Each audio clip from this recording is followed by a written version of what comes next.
Buenas tardes a todos. Bienvenidos una vez más a esta formación en la fe del COF, que también es la formación en la fe de la parroquia de San Esteban, que es la parroquia que nos acoge, la formación de los catequistas de la parroquia de Cristo del Amparo. Esta sesión es la cuarta sesión, lleva por título La conciencia, siempre tenemos que seguirla. El ponente será una vez más el padre de Clan Huerta Murphy, que es profesor del área de Teología Moral y de la Vida Espiritual del Instituto Teológico San Julián, además de párroco del Cristo del Amparo. Muchas gracias a todos ustedes por estar aquí. Muchas gracias, padre de Clan, cuando quieran. Gracias.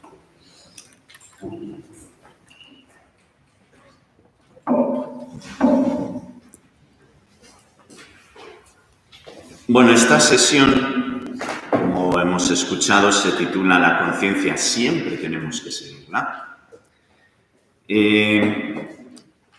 Se recomienda leer, una vez que hayamos atendido a esta lección, pues se recomienda que tomemos la Veritatis Splendor y leamos los números que van del 54 al 64.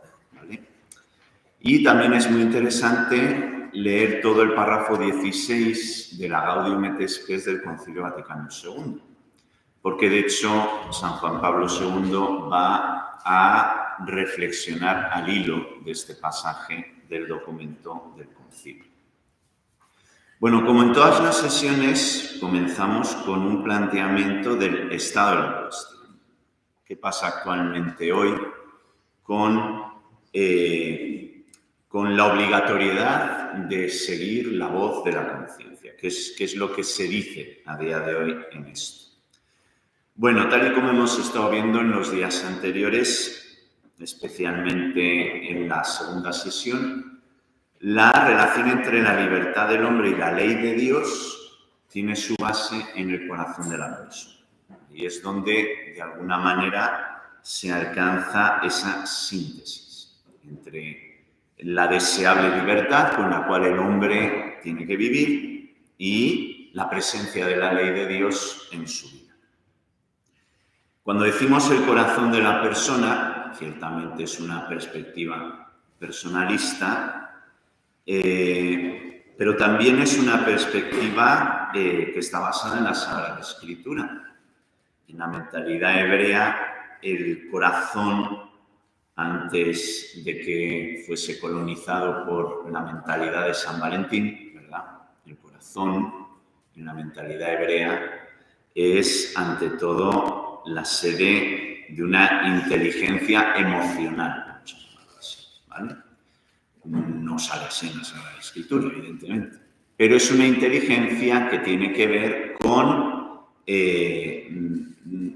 los actos de nuestra voluntad, es una inteligencia en ejercicio. Por lo tanto, cuando hablamos del corazón de la persona, estamos hablando de la conciencia moral en el sujeto. Por lo tanto, ahí es donde se ventila esa relación entre la libertad del hombre y la ley de Dios. Sobre la conciencia, dice este número 16 de Gaudium et Spes lo siguiente. En lo profundo de su conciencia, el hombre descubre una ley que él no se da a sí mismo, pero a la que debe obedecer y cuya voz resuena cuando es necesaria en los oídos de su corazón, llamándolo siempre a amar y a hacer el bien y a evitar el mal. Haz esto, evita aquello. Porque el hombre tiene una ley escrita por Dios en su corazón, en cuya obediencia está la dignidad humana y según la cual será juzgado. Y a continuación, este texto de la Gaudium et Spes hace una referencia a los versículos 14 y 16 del segundo capítulo de la carta a los romanos, que de hecho trata de esta cuestión, hablando sobre el juicio de Dios respecto de los paganos, los que todavía no han oído la predicación del Evangelio. Bien, es importante, por tanto, saber los modos con los cuales a día de hoy se concibe la conciencia de la persona. Pues nos dan una comprensión mejor de cómo se entiende la relación entre la libertad y la ley. Aquí, San Juan Pablo II, en la Veritatis Splendor, se detiene sin individuar, sin hablar de nombres, ni de corrientes, ni de orientaciones. Se detiene en presentar el estado de la cuestión a día de hoy sobre la conciencia. Al menos las dudas que surgen a la hora de entender el papel de la conciencia en esa relación entre la libertad del hombre y la ley de Dios.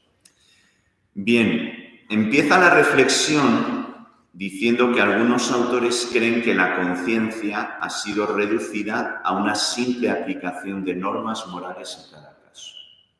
Es decir, San Juan Pablo II dice que estos autores plantearían una situación depauperada, pobre de la conciencia humana, de la que de alguna manera tenemos que salir. Ese es el planteamiento que ponen, ¿no? Es una conciencia que solo se limita a ejecutar leyes en la vida de las personas. Claro, eso es una visión depauperada.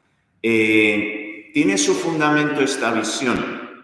Bueno, aquí ya nos meteríamos en una discusión de escuela, y las discusiones de escuela están bien para los teólogos, pero para los que somos pueblo de Dios y no nos dedicamos profesionalmente a la teología, bueno, pues es interesante saberlo, pero no nos va a resolver nada realmente importante. ¿Cuál es la discusión de escuela que hay aquí? Es el hecho de si la enseñanza de la moral en el ámbito profesional, teológico, ha sido una enseñanza que se ha volcado más en los aspectos casuísticos, es decir, tengo obligación de ir a misa cuando he estado atendiendo a mi padre hasta las 5 de la mañana, tengo 39 de fiebre y además está a 18 kilómetros y se me ha averiado el coche. Casuística, ¿verdad? O más bien se trata de una exposición doctrinal, con aliento bíblico, que recoge las aportaciones de la tradición, que es el testimonio vivo de la vida de la Iglesia, etc. Es decir, es una discusión de escuela. Bueno, pues San Juan Pablo II dice que hay algunos autores que se han decantado por esta visión más bien pobre, ¿no?, de la conciencia y de una cierta práctica de entender así la conciencia. La conciencia se reduce a una simple aplicación de normas morales a cada caso. Bien, estos autores entienden esta postura como algo desfasado. Por otra parte, el Concilio Vaticano II, cuando alienta la renovación de los estudios teológicos, de alguna manera está apuntando que si se da esta forma de entender la conciencia y la enseñanza de la teología moral en general, pues que se supere, ¿verdad?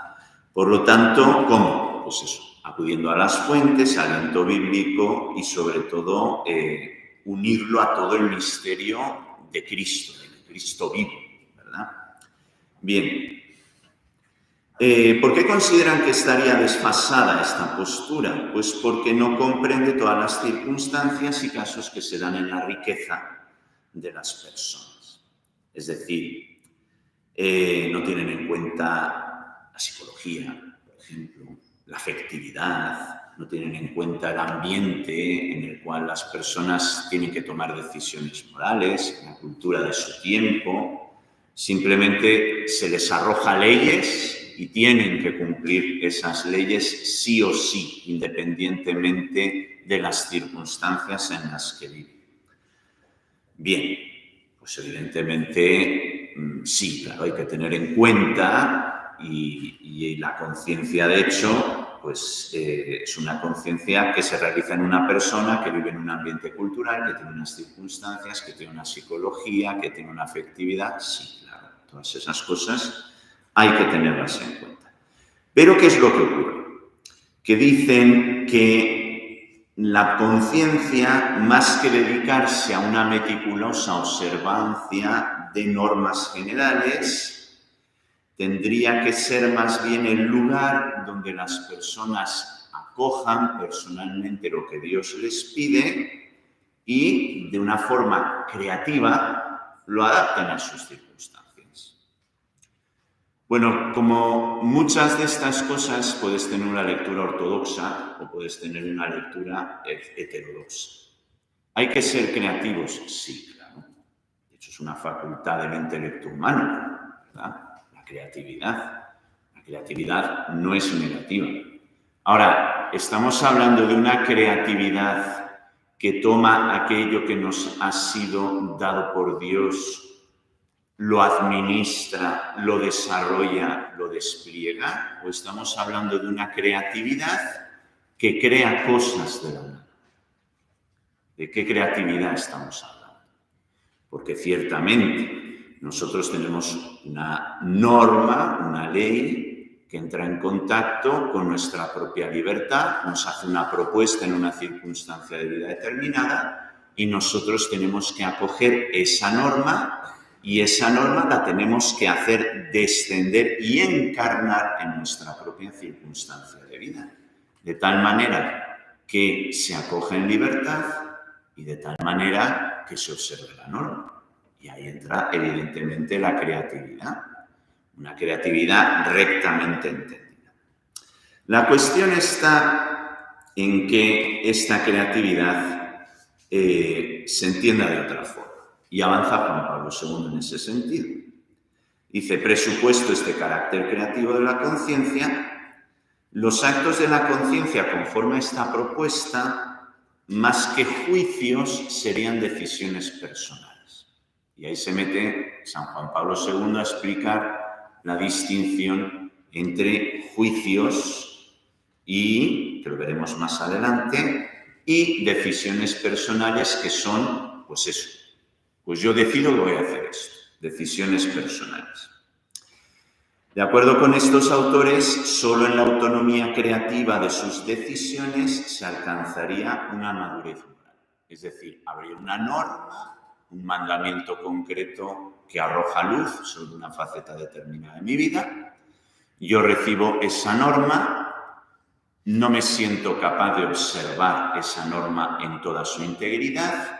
Entonces, bueno, con una cierta creatividad veo qué es de positivo en lo que yo hago o en lo que yo vivo, aunque la norma nos esté diciendo que esto está mal, y de alguna manera yo tomo ciertos elementos de positividad y con ellos de alguna manera construyo una explicación de lo que estoy haciendo.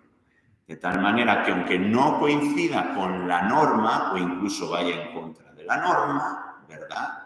Pero bueno, estos elementos que son rescatables, que son salvables, pues de alguna forma, ¿qué es lo que me van a dar? Pues me van a dar una justificación para tomar una decisión.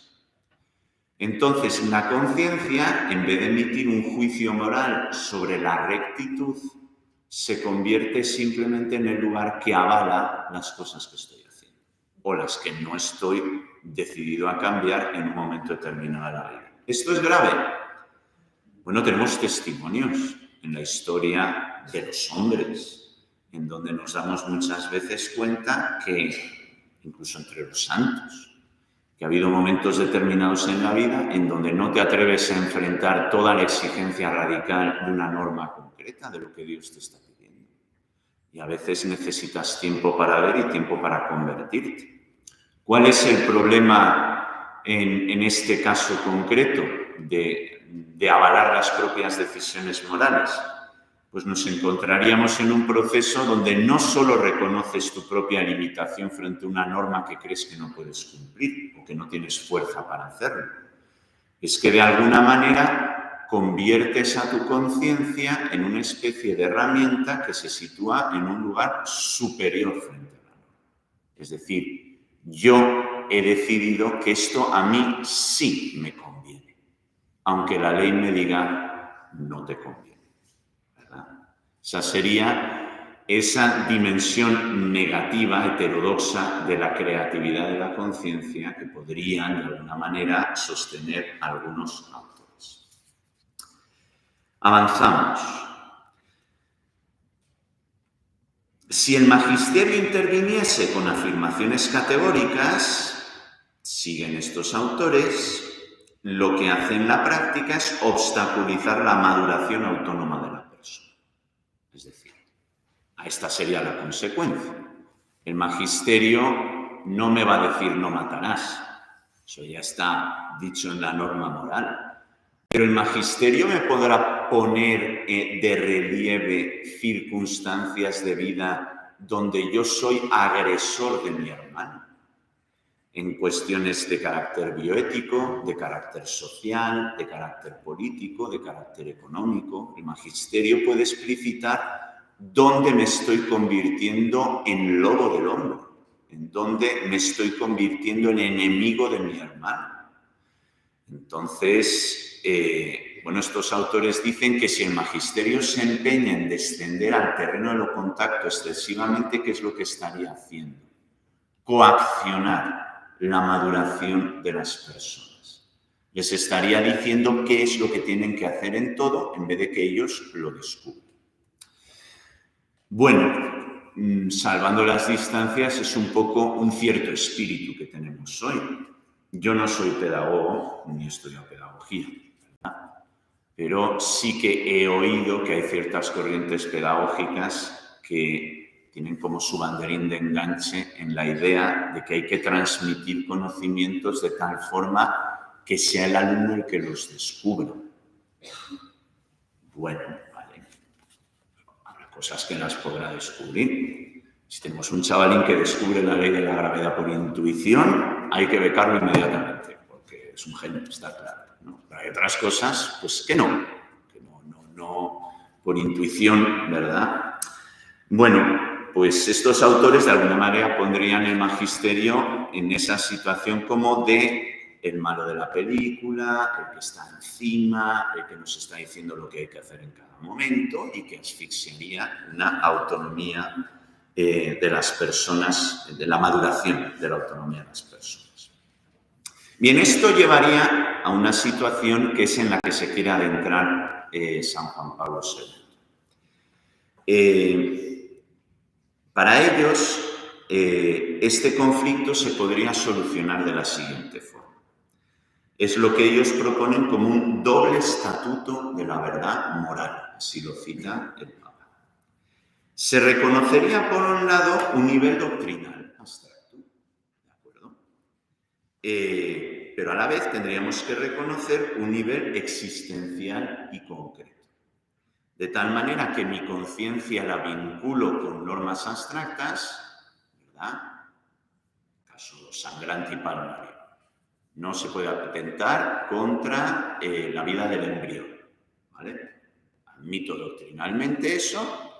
Pero después hay circunstancias existenciales que pueden ser tremendamente dramáticas, que pueden ser muy inconvenientes, que pueden ser muy paralizantes de otros proyectos, de otros sueños, de otras ilusiones. Y sí, vamos descendiendo al campo existencial, ¿verdad?, de todos los problemas que puede suponer acoger una vida en un momento muy, muy inoportuno, ¿verdad? Y nos situaríamos, pues, en un doble estatuto de la verdad moral. Sí, yo acepto que abortar está mal, pero a la vez acepto que en estas circunstancias concretas y con esta situación y con estas medidas que se dan en mi vida en este tiempo, pues me siento justificado a obrar vivencialmente de otro modo, ¿verdad?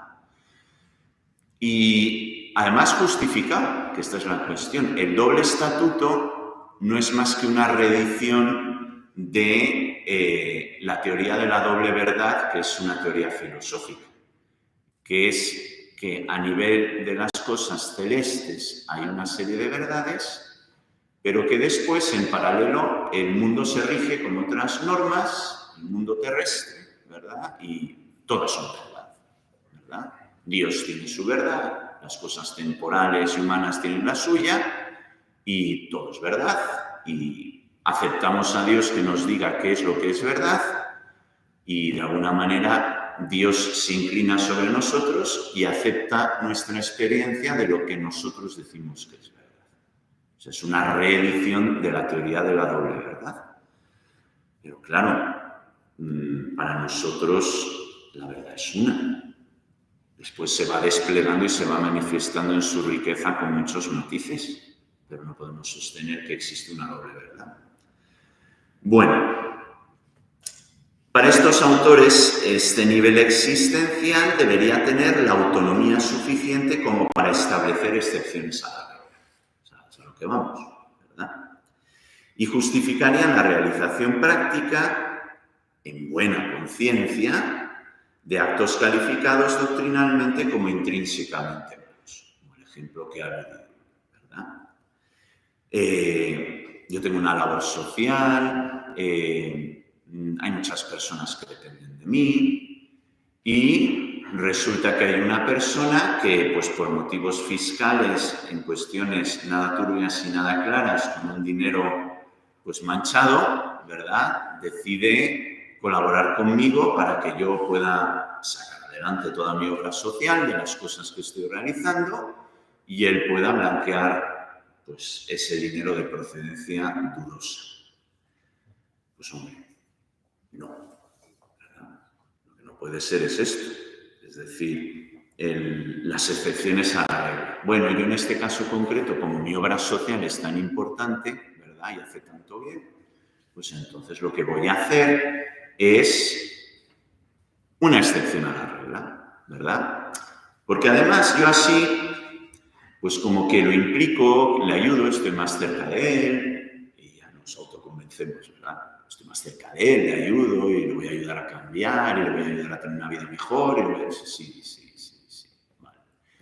Pues no, excepciones a la regla, pues no se pueden hacer. Pero de alguna manera, pues quedaría justificado en la mente de estos autores. De hecho, Juan Pablo II termina la reflexión en torno a esta propuesta de algunos autores, termina con estas palabras, a mi juicio, bastante claras. Dice, con esta base se pretende establecer la legitimidad de las llamadas soluciones pastorales, contrarias a las enseñanzas del magisterio, y justificar una hermenéutica creativa según la cual la conciencia moral no estaría obligada en absoluto, en todos los casos, por un precepto negativo particular. Es decir, no se puede aceptar, no es viable este doble estatuto de la verdad moral, es inviable. Si nosotros por la norma venimos a conocer qué es lo recto y agradable a Dios, ciertamente con una creatividad rectamente entendida tenemos que hacerlo descender al campo de nuestras circunstancias particulares, pero no puede desvirtuarse la norma hasta tal punto que yo me sienta legitimado ¿para qué? Pues para hacer aquello contrario de lo que la norma moral me dice. Es mejor pecar y reconocerse como un pecador. ¿Ya está? No puedo y peco. Y además es que siento que no voy a poder dejar de pecar. Pues eso es mejor que justificarse y decir, en el fondo, no estoy pecando. Pues no. ¿Por qué? Porque se introduce una dinámica peligrosa. Lo veremos más adelante cuando hablemos del papel de la formación de la conciencia. Pero por lo pronto lo dejamos aquí apuntado. Bien, esto ya nos lleva a un segundo punto, que es el juicio a la conciencia. Aquí San Juan Pablo II retoma la cuestión de la conciencia como la sede de los juicios morales, no de la toma de decisiones, sino la sede de los juicios morales, ¿verdad? Y se va a remitir nuevamente a la carta a los romanos. La doctrina paulina de la carta a los romanos pone al hombre frente a la ley. De hecho, la conciencia actuaría como testigo de ese encuentro entre el hombre y la ley, su libertad, su autodeterminación y la ley de Dios. La conciencia sería testigo de ese encuentro. La conciencia se convertiría en un testigo sobre la fidelidad o la infidelidad del hombre de su rectitud o de su ausencia de rectitud. Es un testigo en la intimidad. Así lo desarrolla Juan Pablo II. La conciencia se convierte en un testigo en la intimidad de esa relación entre la ley y el propio hombre. San Juan Pablo II va a resaltar la importancia de este diálogo íntimo del hombre consigo mismo y en última instancia con Dios. La conciencia no encierra al hombre en una soledad infranqueable, sino que lo abre a la voz de Dios. Es decir, la conciencia no es un lugar en donde yo en intimidad, habiendo recibido distintos estímulos exteriores, experiencias, intereses, la norma, en donde yo, encerrado sobre mí mismo, tomo decisiones. No es así. No es así, ¿por qué? Porque está abierto a la voz de Dios. Es decir, Dios tiene una participación en ese proceso. Dios ha creado la norma, sí, y te ha creado a ti, que eres el sujeto que reflexiona sobre la norma. Dios está presente en todo, pero además tiene una intervención personal. Aparte de estar en el cimiento de todo lo demás. Dios tiene una intervención personal en la conciencia. De hecho, la conciencia muchas veces se entiende o se dice de ella que es la voz de Dios en la intimidad de la persona. Porque Dios se manifiesta, se hace presente también cuando uno está contemplando aquello que debe de hacer. De hecho, para muchos autores la conciencia sería un lugar sagrado, un espacio santo, donde Dios alambra al hombre y por eso la conciencia tiene tanta dignidad y aparece ante nuestros ojos como un espacio de nuestra alma misterioso. Misterioso en el sentido más religioso del término, es decir, un lugar donde Dios se revela, ¿verdad? La conciencia. Para San Pablo, además, la conciencia no solo va a ser un testigo, sino que toma parte activa, toma las riendas de las facultades intelectivas de la persona. Y la conciencia emite racionamientos, dice San Pablo, razona, de tal manera que la conciencia acusa o defiende, tiene un proceso racional, toma los instrumentos del intelecto para hacer un proceso racional. Por lo tanto, no es solo una dimensión pasiva de intimidad y contemplación, sino que además el hombre toma parte con una dimensión activa y empieza a utilizar las capacidades que Dios le ha dado. Por eso decimos que la conciencia juzga en virtud de esos razonamientos. Y los razonamientos y las conclusiones que va a emitir nuestra conciencia son juicios, son sentencias. Nuestra conciencia dictamina, tiene dictámenes nuestra conciencia. Estos juicios serán de absolución o de condena en función de los actos, si los actos han sido conformes o no a la ley de Dios. Cuando una conciencia está rectamente formada, yo no necesito que nadie me acuse si he hecho algo mal. El primero que va a saltar como un muelle va a ser mi propia conciencia. Va a ser la primera que me va a decir, tío, ¿qué estás haciendo? Es la primera que va a saltar. Es la primera.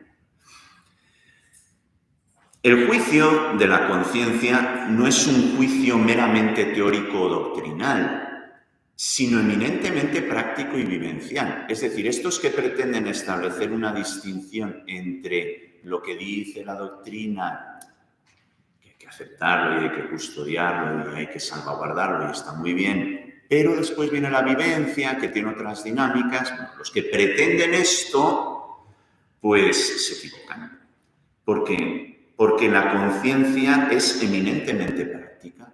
Claro que toma los conceptos doctrinales, pero precisamente por ese proceso de razonamiento en donde la conciencia se sirve de nuestras propias facultades intelectuales, nosotros hacemos descender la doctrina al caso concreto de nuestra existencia. Se vuelve algo profundamente práctico, de tal manera que podemos decir que lo que hace la conciencia con sus juicios es tomar el primero de todos los principios de la razón práctica y de la ley natural, que es ama, hacer bien, evita el mal. O sea, continuamente la conciencia va haciéndonos descender al campo de, bueno, esto que quieres hacer, ¿te lleva al amor? ¿Te lleva a evitar el mal? ¿Te lleva a hacer el bien? Si es así, hazlo. ¿Tienes confusión en torno a ello? Sigue pensando, ¿verdad? ¿Es egoísmo o es amor aquello que quieres hacer o aquello que se te sugiere hacer? ¿Realmente evita el mal o te pone en un limbo peculiar, verdad? ¿O pretende que llames al mal bien, verdad? ¿Esto que estás haciendo te empuja a hacer el bien a tu hermano o te empuja a dañar a tu hermano?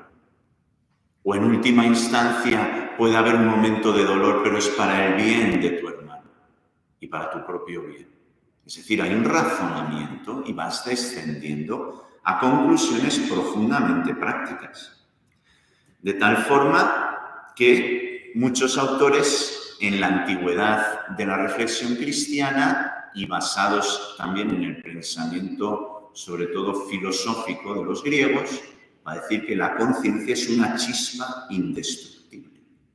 Está dentro de nosotros y está prendiendo fuego continuamente a nuestros razonamientos, los alienta, los llena de vida, escuecen.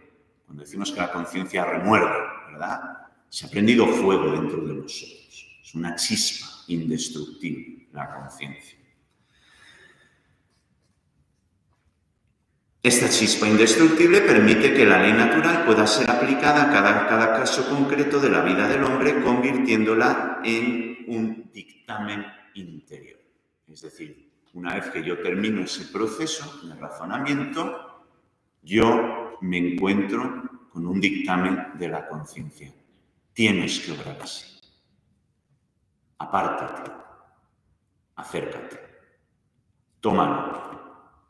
Déjalo. Hazlo. No lo hagas. Es un dictamen. Es un dictamen en donde confluye nuestra propia libertad y la norma moral. Ahí confluye, en ese dictamen. Por eso es deseable que la conciencia, lo vamos a ver un poquito más adelante, sea siempre una conciencia recta, porque puede darse el caso en que la conciencia todavía no sea plenamente madura, no esté perfectamente formada o tenga claroscuros. Entonces, pues conviene que cuanto más esté formada la conciencia, mejor para tener más claridad en esos dictámenes interiores. La conciencia, precisamente por esos dictámenes interiores, se convierte en la norma próxima de la moralidad personal. Esta es una frase hecha en la teología moral. La conciencia es la norma próxima de la moralidad normal. Es, como dirían los autores clásicos, la norma normata, en latín. Eso es la conciencia. Es decir, es la norma que se ha impreso, ¿dónde? En tu propio intelecto. Se ha impreso. Ha dejado huella en tu propio intelecto. Eso es la conciencia. De tal forma que la conciencia tendrá el derecho de ser obedecida por el hombre. Es decir, cuando Dios se sirve de nuestra conciencia para llegar a formular ese dictamen, el hombre está obligado a seguir el dictamen de su conciencia. Y esto puede dar lugar, esto ya son discusiones más, digamos, de casos peculiares, puede dar lugar a situaciones especiales. Uno, por ejemplo, en su conciencia puede no tener todos los elementos porque alguien se los ha ocultado para emitir un juicio y llega un dictamen en función de los elementos que tiene, pero le faltan otros, ¿verdad? Pues bien, esa persona está obligada a seguir el dictamen de su conciencia, aunque faltándole algunos elementos esenciales que él no lo sabe, probablemente la conciencia le llevaría a tomar otra determinación. Pero como la conciencia tiene el derecho a ser obedecida, uno tiene que obedecer su conciencia, aunque le falten elementos. Que aunque se haga un daño como consecuencia de... Podría ocurrir incluso la típica situación en la cual pues, tú haces algo con la mejor de las voluntades, siguiendo tu conciencia, y te han quitado un elemento esencial que te llevaría a hacer las cosas de otra manera totalmente distinta. Y que al faltar ese elemento esencial, pues podría llevar a la confusión e incluso, pues eso, hacer daño a una persona. Pues sí, pero uno tiene la obligación de seguir algo de su conciencia. Ciertamente, una vez que uno descubre eso, tiene que echar pasos atrás y decir, nuevo razonamiento. Ahora tengo todos los elementos que me faltaban, ¿no? Entonces, sale un nuevo dictamen y hay que seguir ese dictamen, evidentemente. En fin, es lo que de hecho en la tradición cristiana se llama la contradicción de los justos. Una persona puede pensar que está obrando rectamente y de alguna manera toma una determinación, una decisión que le supone un perjuicio para otra persona, pero no es culpable moralmente del perjuicio que le ha causado esa persona. No es culpable moralmente. La contradicción de los justos. Somos limitados, porque al final somos criaturas limitadas. Bien, de eso después hay que salir, ¿de acuerdo? Bien. Una de las cosas que habíamos dicho que íbamos a dejar para más adelante es la cuestión de que los juicios de la conciencia no solo dan testimonio del mal cometido, tienen además un profundo elemento positivo. Los juicios de la conciencia que nos condenan y nos dicen, has hecho mal, son también signo de esperanza y misericordia. Porque al mostrarnos que estamos equivocados, nos da la oportunidad de ¿qué? De rectificar, de pedir perdón, de encontrarse con la misericordia, de que se realice la acción transformadora de Dios en la vida. Si os fijáis, muchas personas viven desesperadas por que su conciencia nunca les señale nada malo. Cuando de lo que uno debería vivir es pues, preocupado de no hacer nada malo, no que la conciencia te diga que estás obrando mal, ¿no? Entonces, parece que la solución está en hacer que la conciencia se calle o hacer que la conciencia diga las cosas conforme a mis propios intereses. Pero no descendemos al campo existencial de decir es que la conciencia te está ayudando a rectificar un daño próximo que podrías hacer, o si ya lo has hecho, el poder reparar el daño que has cometido. Algo profundamente humano y deseable, por otra parte. Bien. Bueno, esto nos lleva a una última parte, que sería la posibilidad del error, como ya hemos ido apuntando, en la conciencia.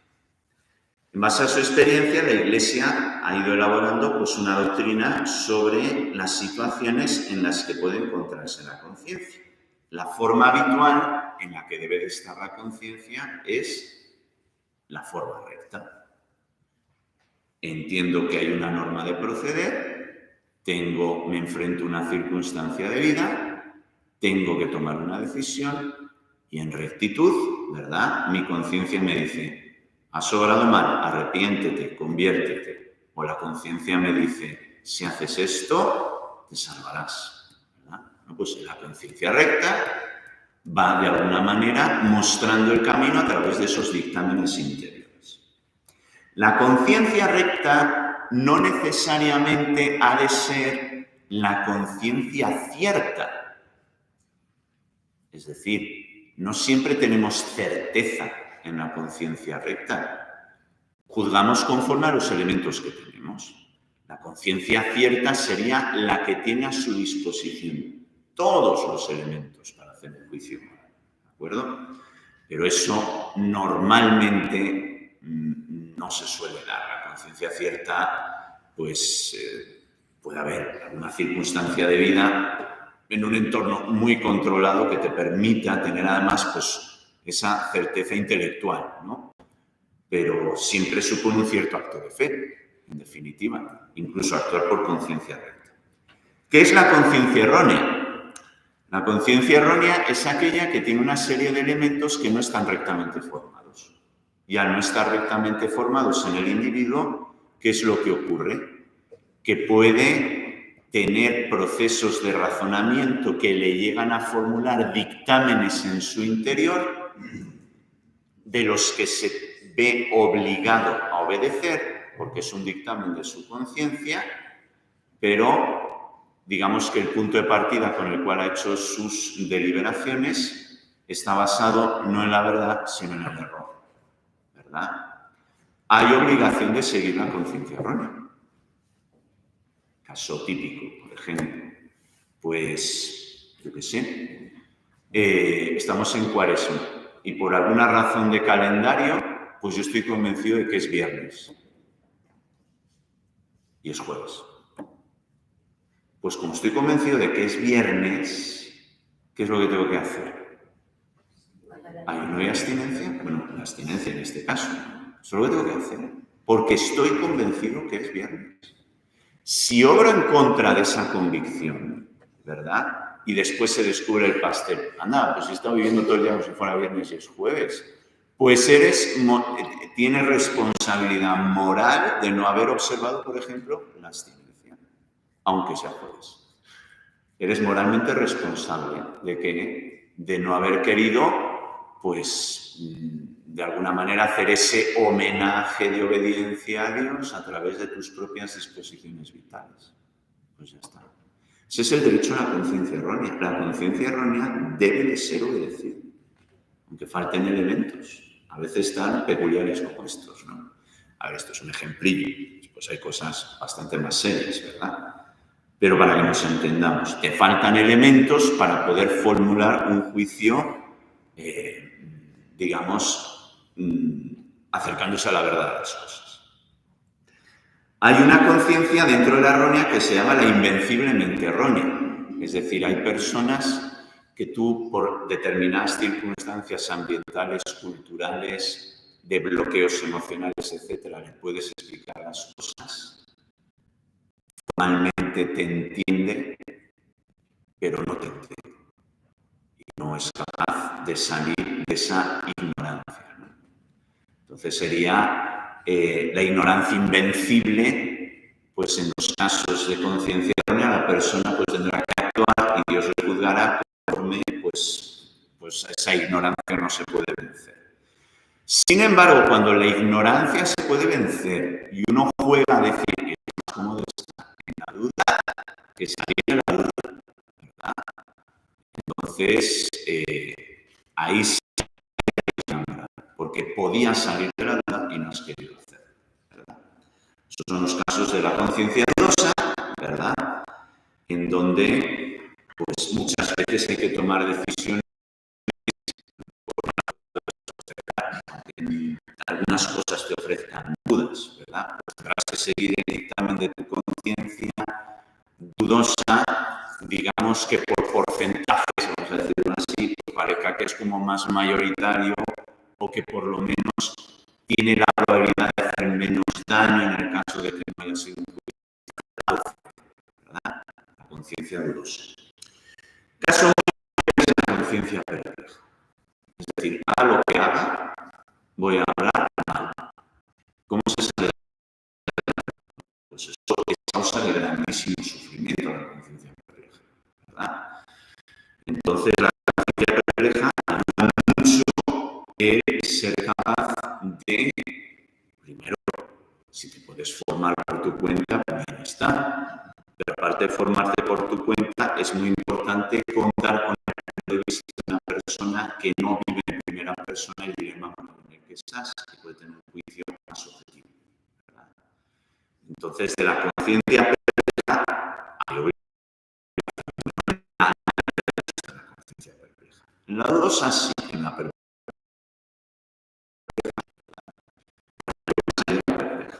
Y un caso ya muy particular que tiene que ver con cuestiones de carácter psicológico, que puede tener que ver con situaciones determinadas, pues es una realidad psicosomática en las personas, o que Dios, sirviéndose de eso, permita pues un cierto estrés emocional, ¿verdad?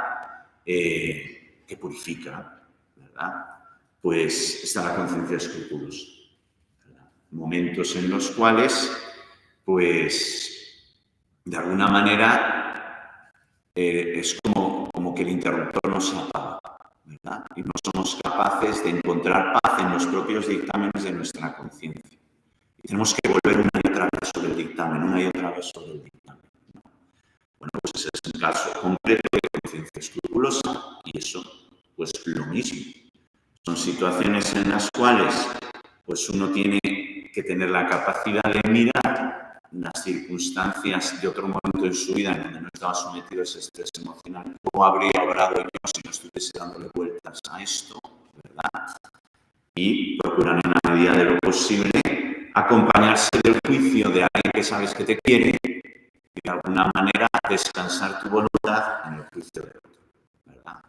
Es una forma de disciplina que va ayudando, ¿verdad? Lentamente, incluso a veces con necesidad de ayuda médica, ¿verdad? Pero se sale de la conciencia escrupulosa.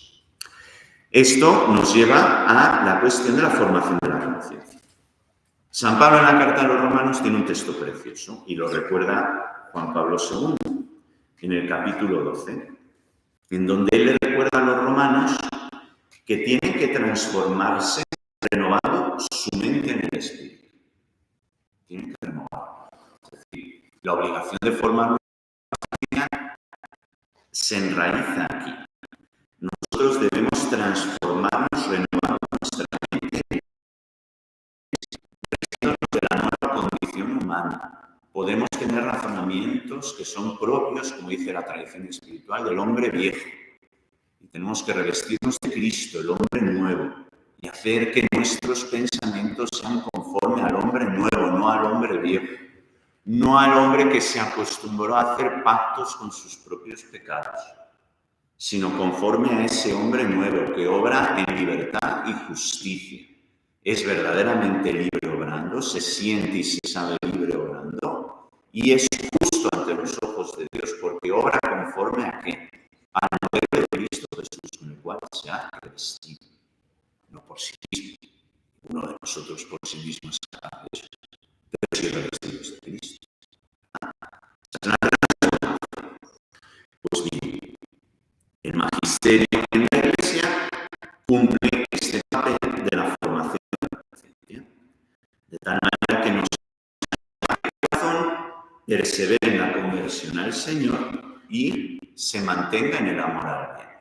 No le gusta estar en la duda, sino que ayuda al cristiano a arrojar cuanta más luz mejor a todas sus situaciones existenciales, para que, lejos de la duda y con una conciencia recta, los dictámenes de su conciencia le ayuden a vivir conforme al querer de Dios. Y esta sería la cuestión sobre si tenemos la obligación de seguir siempre nuestra conciencia. ¿Preguntas?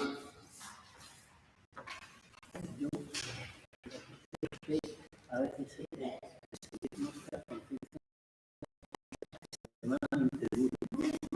dice que a veces seguir nuestra conciencia puede ser extremadamente duro. Ahí hay un micrófono. Voy a poner un ejemplo. Sí, un ejemplo.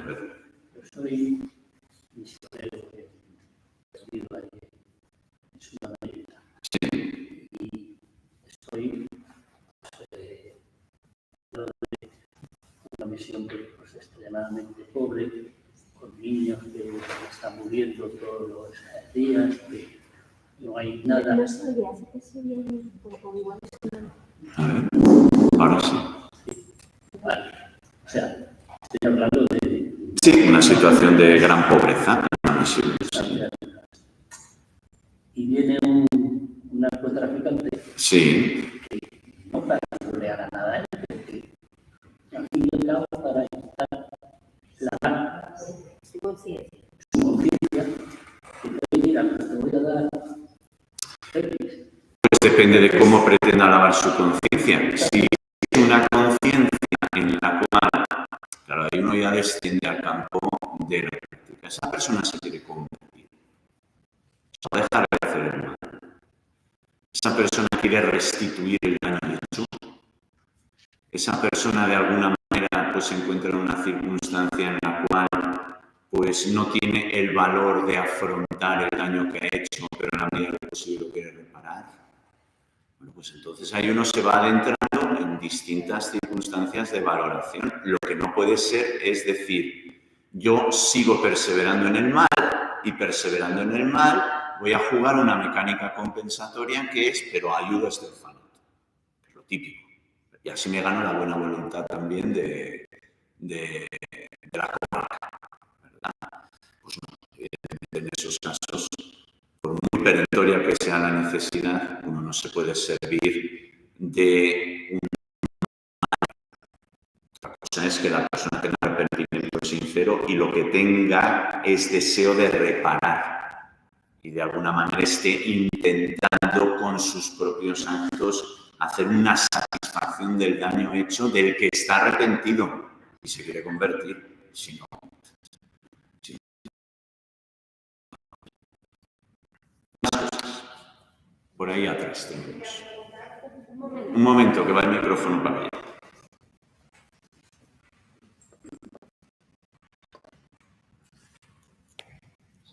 Buenas tardes. Buenas tardes. Nos ha hablado de las clases de conciencia que existen. Quería preguntar si todo el ser humano tiene conciencia.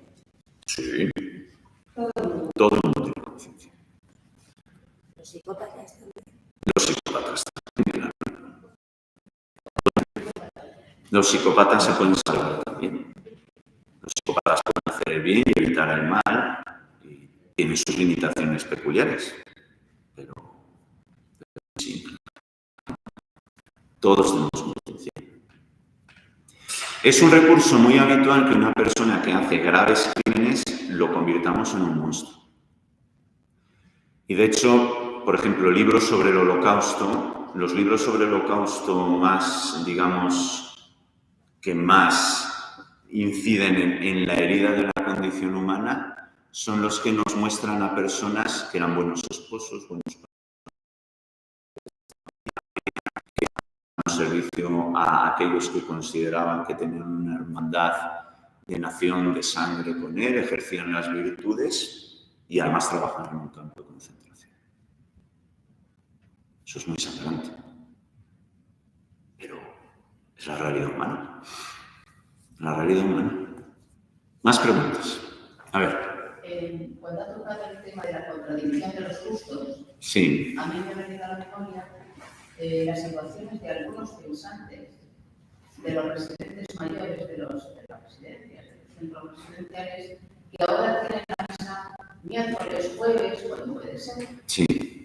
No quiere decir que no sea un criterio recto del justo, porque no dispone de más días, pero lo que es cierto es que algunos de esos mayores sí tienen la memoria suficiente para recordar que fueron educados que se debía de oír misa entera domingos y fiestas de guardar. Claro. Con lo cual se produce pues una lucha en ellos. Claro. Aceptan porque no les queda otro remedio, o algunos se van fuera Claro. a oír el domingo donde pueden. Sí.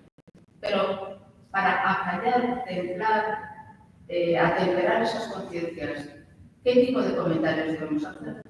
Bueno, más que acallar o atemperar es formar. Es decir, una persona tiene obligación de participar en la Eucaristía, primero, si tiene la disposición física para poder participar en la Eucaristía. Si no la tienes, pues cesa la obligación. Es decir, si tú vives en una residencia y es muy oneroso y muy difícil trasladarse, o de alguna manera el que tú te traslades requiere depender de la voluntad de otra persona que no siempre puede garantizar que la pueda cumplir, ¿no? Tú en rectitud puedes poner todos tus esfuerzos ¿para qué? Para ofrecer a Dios un culto agradable, ¿no? Con tu participación en la celebración eucarística. Pero en la medida en que puedas. Si no puedes, cesa la obligación. Y esto a veces la gente no lo tiene muy claro. Porque la norma es la norma y entonces si no cumple, pues ya no hay que cumplir. No, la norma es la norma pero la norma te obliga en la medida en que tú tengas las capacidades para poder cumplir la norma. Si no las tienes, pues cesa la obligación moral. Es decir, para poder emitir después un dictamen recto, tiene que saber que en su circunstancia, estando en una residencia de ancianos donde no puede salir o que genera un problema logístico importante, tampoco tiene una excesiva disposición para ayudarte en eso, cesa tu obligación moral de asistir a la Eucaristía del domingo. Pero no puedes. Pero fácil no es, ¿eh? No, claro que no es fácil. Formar la conciencia no es fácil. Claro, claro que sí. Bueno, yo sé que esto da campo a muchas cuestiones prácticas, pero aparte de profesor del Instituto Teológico San Julián, soy párroco del Cristo del Amparo y mis obligaciones. Así que, bueno. Bueno, pues muchas gracias a Padre Beclan, muchas gracias a todos ustedes por venir, a los que nos han seguido por nuestro canal de YouTube. Nos vemos dentro de un mes, aprox, el último viernes de febrero, si Dios quiere. Muchísimas gracias por estar aquí. Ahora, quienes puedan quedarse, pues nos tomamos un café y comentamos un poco.